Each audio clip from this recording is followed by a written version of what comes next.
My favorite things about simple New Testament worship is the gathering together with other Christians to take the Lord's Supper on every first day of the week.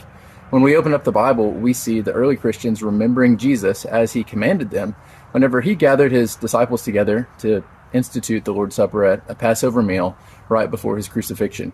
He said to do these things in remembrance of me. And that's exactly what we see the disciples doing in the book of Acts. In Acts chapter 2, they gathered together to break bread. We see them doing that many miles away later in Acts chapter 20. And groups of Christians, every time they gathered together on the Lord's Day, they took the Lord's Supper.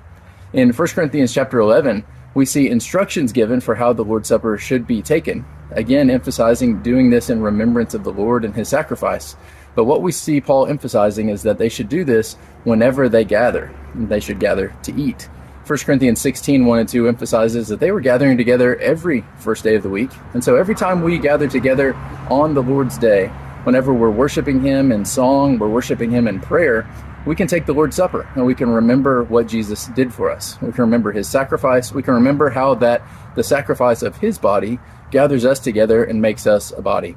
It's a simple thing. We take a little bit of unleavened bread, we take the fruit of the vine, we pass that around, we share it together, and we remember the body of believers around us. We also remember the body of Christ. If you're not attending a church that takes the Lord's Supper every first day of the week, I'd love to talk to you more about that. Leave me a comment or send me a message and we could talk more about it.